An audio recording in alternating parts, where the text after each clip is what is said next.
இந்த அரும்பாக்கம் திருவிதியம்மன் கோயில் பக்கத்தில் இந்த ரோடு வந்து பல காலமாக வந்து மோடும் பள்ளமாக இருக்குது. இந்த ரோடு வந்து எப்போ பள்ளம் எத்தனை முறை பண்ணாலும் சரி பண்ண மாட்டாங்க. அப்படியே பள்ளமும் குழியாக தான் இருக்குது.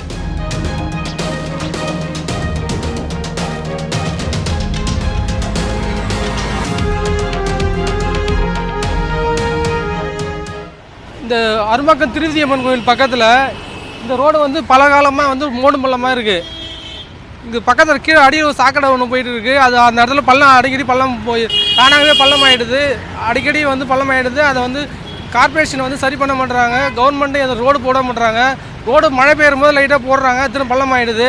அதை தரமான சாலைகள் அமைத்து அந்த இடத்துல வந்து நிரந்தரமாக மோடு பள்ளம் இல்லாமல் பொதுமக்களுக்கு பாதிப்பு இல்லாமல் அதை சரி பண்ணணும்னு கேட்டுக்கிறேன். அது இல்லாமல் வந்து இந்த பக்கத்தில் வந்து ஒரு தூசு குப்பமாக தரம் இல்லாத சாலைகள் அமைக்கிறதால வெறும் தூசு குப்பமாக பறந்துகிட்டே இருக்குது. இங்கே இருக்கிற கடைகள் பொதுமக்களுக்கு இது பேருந்து நிலை, இது நேராக பேருந்து இங்கே தான் பஸ் ஸ்டாப்பு. இங்கே தண்ணி தேங்கி நிற்கிறதால போகிற வண்டிகள்லாம் தண்ணி நிற்கிற பயணிகள் மேலே மூஞ்சில் அடிச்சுட்டு போகுது தண்ணி. அந்தளவு தண்ணி இப்போ இங்கே போயிட்டு இருக்குங்க. சரியாக சாலை பஸ் ஸ்டாப்புக்கு எதிரிலே தண்ணி நிற்கிது. சாலையை சரியாக அமைக்கவே மாட்டாங்க அரசாங்கம். இல்லை சார், இப்போ வந்து ரோடு எப்படி இருக்குது? டூ வீலர்லாம் போனால் எப்படி இருக்குது சார் இந்த ரோடு? இப்போ டூ வீலரில் போனது, காரில் போனாலும் சரி.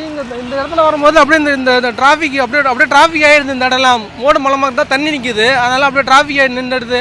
இதுலேருந்து இந்த 1 கிலோமீட்டர் தூரம் அப்படியே இந்த மோடு மலமாக இருக்கிறதால டிராஃபிக் ஆகிடுது. மழை சீசனில் ஒரே டஸ்ட்டாக அப்படியே இப்போ மழை பெய்யுறது. இப்போ வந்து வெயில் காஞ்சதால் அந்த மண் எல்லாம் காஞ்சி இப்போ அப்படியே ஒரே டஸ்ட்டாக பறந்துகிட்டே இருக்குது. நான் வந்து அரும்பாக்கம் அம்பேத்கர் தெருவில் தான் இருக்கிறேன். இந்த இடத்துல யூட்டர்ன் இல்லாமல் பயங்கர டிராஃபிக் ஏற்படுது.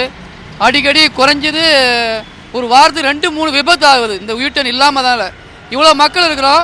நான் சிஎம் இமெயிலில் கூட நான் பண்ணியிருக்கிறேன், கம்ப்ளைண்ட் பண்ணிக்கிறேன். இங்கே லோக்கலில் கட்சிக்காரங்க டிஎம்கே காங்கிரஸ் கட்சிக்காரங்கிறாங்க, நம்ம வெளியூருக்காரங்க ஏன்டா பண்ணுறோம்லாம் என்ன கேட்டிருக்காங்க.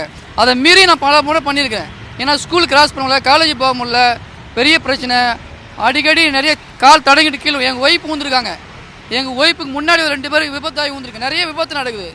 இங்கே போலீஸில் இருக்க பூத்து கூட கம்ப்ளைண்ட் பண்ணியிருக்கேன் நான். என் பேர் மோசஸ். இந்த ரோடு வந்து எப்போ பள்ளம் எத்தனை முறை பண்ணாலும் சரி பண்ண மாட்டாங்க. அப்படியே பள்ளமும் குழியாக தான் இருக்குது. பெரிய பிரச்சனை சரி பண்ணவே மாட்டேன். பல வருஷமாக நான் வந்து 2022 இங்கே இருக்கேன். நான் இந்த பிரச்சனை சரியாகவே மாட்டேங்குது. எப்போவாவது பிரச்சனையோடு தான் இருக்குது. இதை வந்து ஒரு சரியாக அரசாங்கம் செய்யணும்படி கேட்டுக்கிறோம். இந்த ரோடு இப்போ சரி பண்ண மாட்டாங்க. ஏன் பண்ண மாட்டாங்கன்னு தெரியல. போலீஸ்காரங்க இருக்கிறதே கிடையாது சார். அடிபட்டு ஊந்தா வந்து ஒரு ஹெல்ப் கூட பண்ண மாட்டாங்க. நாங்கள் தான் தூக்கிட்டு போகிறோம். போலீஸ்காரங்க வேடிக்கை பார்க்குறாங்க. ஒரே ஒரு போலீஸ்காரர் போட்டாலும் பொதுமக்கள் பயப்படுவாங்க. அவங்களா போய் அவங்களா கிராஸ் பண்ணி அவங்களா எழுந்து போகிற மாரி இருக்குது. எத்தனை முறை பண்ணாலும் சரி பண்ணால் இந்த இருக்கிற மக்களுக்கும் இந்த அரும்பாக்கம் கோயம்பேடு காலனி, அரும்பாக்கம் காலனி, இந்த ஜெய் நகர் இந்த கிராஸ் பண்ணுறது ஒரு இடம் தான். இதை விட்டால் பாஞ்சாலி அம்மன் கோயில் ரொம்ப தூரம்.